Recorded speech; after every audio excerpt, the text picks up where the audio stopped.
안녕하세요. 새롭게 상장된 라이즈 ETF를 가장 빠르게 소개해드리는 관나온 ETF, 저는 양현입니다. 오늘도 역시나 상품의 운용 매니저님 모시고 함께 이야기 나눠보려고 하는데요. 매니저님 먼저 소개부터 부탁드립니다. 네, 안녕하세요. ETF 운용팀의 민경호 매니저입니다. 4월 1일 상장한 라이즈 인도 디지털 성장의 상품의 운용을 담당하고 있습니다. 이번에 인도와 관련된 상품이네요. 확실히 좀 미국 시장이 흔들리면서 유럽이나 중국 쪽으로 눈을 돌리는 투자자분들은 정말 많을 것 같은데 인도는 엄청 새로워요. 그렇죠. 인도라는 시장이 지금 어떻게 보면 저희가 투자할 적격한 시기여서 지금 딱 출시한다는 느낌보다는 투자자들의 관심이 되게 높은 시점에서 기존의 니프티 50와 같은 대표지수 상품들보다 이제 인도의 성장을 함께 할 수 있는데 더 적합한 상품을 이제 제공해드리고 싶어가지고 더 늦지 않게 이렇게 라이즈 인도 디지털 성장으로 인사드리게 되었습니다. 지금 당장 주가가 오르고 있습니다. 이런 것보다는 앞으로 미래의 성장성이 있는 인도 기업들에 미리 투자한다 이렇게 보면 되는 거죠. 유망한 기업들에 투자한 상품은 맞지만 기존에 상장된 다른 ETF보다는 크게 다른 점이 하나 있는데요. 바로 인도 기업 중 디지털 혁신을 주도한 기업에 투자한다는 점이에요. 저도 좀 주식이랑 ETF 하다 보니까 인도 시장에 대해서는 사람이 이렇게 많은데 그럼 당연히 성장하지 않을까라는 기대감은 있었거든요. 네, 맞습니다. 많은 분들이 아직 중국이 세계 1위 인구 대국이라고 생각하는 경우가 많은데 2023년에 인구가 중국을 추월해서 세계 1위 대국이 되었어요. 그만큼 포텐이 높은 나라라고 생각하시면 될 것 같습니다. 이 인도에 대해서 이미지를 떠올리면 기안84가 세계 일주를 여행 갔을 때 그때 모습 아니면 빠니보틀 유튜브에서 봤던 그 인도 이미지가 강하거든요. IT보다는 차라리 제조업 강국이 아닐까 하고 생각했어요. 그것도 맞는 말이에요. 사실 아까 말씀드렸던 것처럼 세계 1위 인구 대국인데다가 그 인구의 절반이 30대 이하, 68%가 생산 가능 인구로 높은 경제 성장 동력을 보유하고 있는 게 특장점이거든요. 그렇다 보니까 이제 이 값싼 노동력은 이제 중국 의존도를 줄이려는 이 글로벌 제조업체들에게 이제 큰 매력이 되고 있고 애플, 마이크로소프트, 이제 구글과 같은 기업들에게도 인도에 적극적으로 투자하고 있는 상황입니다. 이 빅테크 기업들이 인도 엄청 좋아하던데요? 그 CEO들 중에서 어도비도 그렇고 마이크로소프트도 그렇고 다 인도계 혹은 인도인들이잖아요. 네. 이런 거 보면 약간 그런 생각도 들어요. 밀어주고 끌어주는 그런 느낌처럼 혹시 인도 사람들이 CEO니까 우리나라 좀 밀어주자 이런 거 아니겠죠? 이제 워낙 인도계 출신 분들이 실리콘밸리에 이제 많아가지고 커뮤니티가 형성이 돼 있다 보니까 그런 면도 있을 수도 있다고는 생각하는데 인도는 이제 1980년대부터 IT 아웃소싱을 국가가 전략적으로 이제 육성을 했는데 인도가 빅테크랑 궁합이 잘 맞는다라고 해야 될까요? 네. 그런 이유가 여러 가지 있는데 키워드를 이제 정리를 하자면은 교육, 영어, 인건비 그리고 시차예요. 첫 번째는 교육인데 인도가 이제 워낙 전통적으로 수학과 과학 교육에 중점을 두고 강점을 가지고 있는 나라예요. 그 다큐멘터리 같은 것도 본 적 있거든요, 유튜브에서. 인도 수험생들이 막 공부하는 모습 엄청 열심히 하던데요. 그렇죠. 교육열이 엄청난 국가여가지고 근데 그 중에서 이 스템 전공을 한 고학력자 인구층이 매우 높아요. 이제 특히 이제 인도의 이제 MIT라고 불리는 IIT와 같은 대학교들에서 이 세계적으로 우수한 인재들을 많이 양성하고 있거든요. 다음 키워드는 영어인데요. 이 인도는 워낙 나라도 크고 인구가 많다 보니까 이 다양한 언어들을 사용하고 있어요. 네. 그래서 공용어로 영어를 쓰고 있는데 글로벌 기업 입장에서는 영어를 이제 현지 직원이 할 수 있다는 게 매우 큰 메리트입니다. 그렇다면 인도에는 영어를 능숙하게 구사하는 이 스템을 전공한 고학력 인재들이 매우 많은데 이 고학력들의 특징이 상대적으로 인건비가 저렴하다는 포인트예요. 결국 저희는 IT 아웃소싱을 얘기하고 있잖아요. 그렇다면 이제 비용을 줄이는 것도 포인트가 되는데 이러다 보니까 빅테크 기업들에게 인도는 큰 사랑을 받아왔습니다. 이 마지막 키워드가 저희가 원래 시차였는데 이거는 사실 어떻게 보면 우연히 이제 인도가 운이 좋아서라고 생각할 수도 있는데 인도가 이제 실리콘밸리랑 딱 정확히 12시간 반 시차가 발생하고 있어요. 빅테크 기업들은 서비스를 24시간 이렇게 운영을 해야 되는데 그런 24시간 시스템 운용을 이제 편하게 할 수 있도록 하는 데가 인도다 보니까 자연스럽게 사랑을 많이 받았던 것 같습니다. 인도가 그냥 뭐 노동력에 대한 우위를 가지고 이렇게 시장을 점하고 있나라고 생각했는데 빅테크 기업들이 합리적으로 쓸 수밖에 없네요. 맞습니다. 이런 빅테크의 찐사랑을 얻고 인도 정부에서도 디지털 인디아라는 이름으로 디지털 전환 정책을 펼치고 있어요. 디지털 인디아의 핵심 정책 중 하나는 금융의 접근성 문제를 해결하기 위해 UPI라는 디지털 통합 결제 인터페이스를 2016년에 출시를 했는데요. 2023년 기준 연간 거래액이 인도 총 GDP의 60%를 넘었고 이렇다 보니 인도는 사실상 현금이 없는 사회가 되었어요. 안 그래도 저희 PD님이 최근에 인도 다녀오셨거든요. 그 매니저님도 보셨죠? 저희 컨텐츠. 라이즈 밀착 취재. 네, 재밌게 봤습니다. 그 영상에서도 나오고 우리 PD님 인스타 스토리에도 올라왔었는데 길거리 노점에 있는 물건들도 무조건 다 QR로 결제를 하더라고요. 바나나 한 송이 사는데도 네네. QR 결제하고 이걸 보면서 인도가 확실히 이런 분야에서는 어떻게 보면 우리나라보다 훨씬 디지털 강국일 수도 있겠다 생각을 했거든요. 네네. 그러면은 이제 우리는 ETF에 대해 얘기하고 있으니까 인도의 디지털 관련된 기업들이 소개해 주시면 좋을 것 같아요. 예. 저희가 크게 분류하면은 IT 서비스, 통신 서비스, 디지털 소비, 그리고 핀테크 기업들로 보시면 될 것 같아요. 이 IT 서비스의 대표 기업들은 이제 타타 컨설턴시와 인포시스라는 기업들이 있어요. 각각 인도의 1, 2위 또는 글로벌 2, 3위의 IT 서비스 기업들인데 저 타타그룹 들어본 것 같아요. 예. 타타는 또 인도의 엄청난 큰 재벌 그룹 중에 하나인데 네. 그 중에서 이제 IT 서비스를 담당하는 계열사가 타타 컨설턴시고 매우 시가총액이 큰 이제 인도의 큰 대형주 종목이라고 생각해 주시면 될 것 같아요. 뭐 우리나라로 치자면 삼성전자,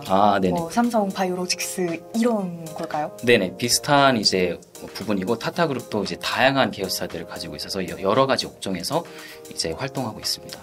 두 번째 이제 소개드릴 이제 통신 서비스는 이제 Reliance Industries라는 게 대표적인 기업인데요. Reliance Industries도 사실 저희가 말씀드린 타타그룹과 비슷하게 이제 사실상 300개 이상의 자회사를 보유한 지주회사입니다. 인구가 14억 명이라 그런지 자회사도 어마어마하네요. 그렇습니다. 이 300개의 자회사 중 이제 보유하고 있는 자회사인 Reliance Jio라는 통신회사가 인도에서 이제 시장 점유율이 40% 이상을 차지하는 이제 인도 내 1위 이동통신 사업자예요. 뭐 SKT, KT 맞습니다. 이 중에서도 이제 40%를 먹고 있는 기업. 맞습니다. 어떻게 보면 한국의 SKT라고 이제 할 수 있는데 인도 2위이고 전 세계 3위인 이제 이동통신 사업자인 바르티 에어텔도 저희가 이 구성 종목에 담고 있습니다. 그 다음에 소개시켜드리고 싶었던 이제 분류 저희 테마는 이제 디지털 소비인데요. 디지털 소비 대표 기업은 조마토라는 기업이에요. 인도의 이제 1위 음식 배달 플랫폼으로 인도의 배달의 민족이라고 불리기도 하고요. 또한 인도 최초의 유니콘 상장 기업이기도 했습니다. 마지막으로 저희가 핀테크인데요.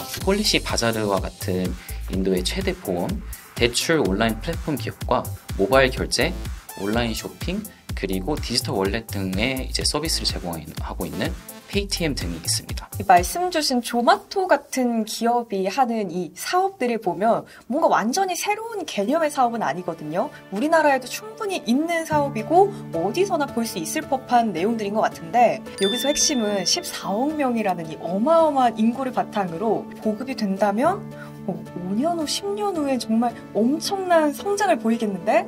라는 생각이 들었어요. 아마 또 이런 저 같은 생각을 가지고 투자를 하신다면 인도 기업들이 상당히 매력적으로 다가오지 않을까 싶어요. 맞습니다. 이 인도라는 이 인도 디지털 성장이라는 저희가 상품을 기획했을 때 그런 부분들을 같이 저희가 노린 부분이 있는데요.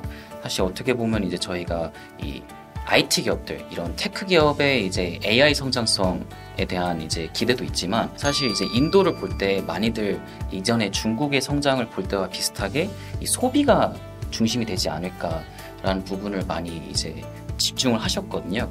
근데 디지털 성장에서도 사실 이런 디지털 인프라를 깔게 됨으로써 그런 소비를 이제 같이 누릴 수 있는 소비에 대한 성장을 같이 누릴 수 있는 업종들도 저희가 이 ETF에 같이 포함되어 있다는 거를 좀 각인시켜 주셔서 감사합니다. 네. 저희가 구성 종목 얘기를 지금까지 했는데요. 이제 이러한 구성 종목들을 어떠한 이유로 구성했는지 궁금해 하실 것 같아요. 디지털 인디아라는 테마를 대표하는 종목들을 담기 위해서 여러 가지 세부 분류의 테마들을 선정하여 종목들을 선정하는데요.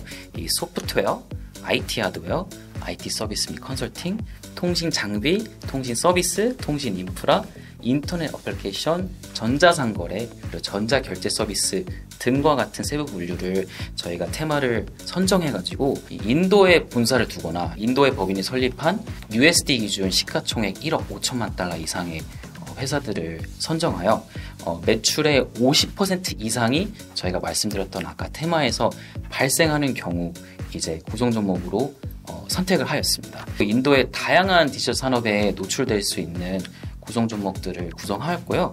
이 3개월마다 저희가 이 구성 종목과 비중 정기 변경을 통해 가지고 네. 이렇게 신규 상장되는 스타트업이나 급격히 성장하는 이제 어떤 기업이 있다면 바로바로 펀드에 반영할 수 있도록 그렇게 설계를 해놓았습니다. 아무래도 인도가 인구수가 워낙 많다 보니까 그에 비례하게 뭐 기업도 당연히 많을 거고 새롭게 나타나는 이 유니콘 기업들도 엄청 많다고 들었거든요. 네. 기업가치 뭐 1조 넘어서 새롭게 등장하는 유니콘 기업들도 리밸런싱 할 때 다 보셔야 되는 거잖아요. 네.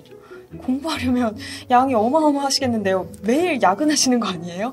저희가 이제 투자자들에게 이제 그런 종목들을 이제 제공하려면은 이제 그만큼 야근을 해야 되는 부분이긴 하지만 저희도 이제 웬만하면 자제하려고 하고 있고요. 사실 이제 아까 말씀드린 것처럼 이제 저희 종목들 중에 하나가 페이티엠이라는 종목을 아까 소개시켜드렸는데 네. 이 종목이 현재 그 디지털 결제 플랫폼에서는 3등인 기업이에요. 네. 그래서 2등은 사실 구글페이가 이제 차지하고 있고 1등을 차지하는 이제 폰피라는 기업이 있는데 이 기업이 사실 말씀드린 그런 스타트업이고 사실 지금 IPO 준비를 하고 있어요. 그래서 네. 25년 상반기 출시 기대 중인데 상장 기대 중인데 그렇게 상장을 하게 되면 저희도 아마 이렇게 이제 말씀드린 전략대로 편입을 할 수 있지 않을까 그렇게 기대하고 있습니다. 이번 인도 ETF 잘 돼서 후속편으로 뭐 제조업, 뭐 유통업 관련 ETF들 쭉쭉 나올 수도 있을 것 같아요.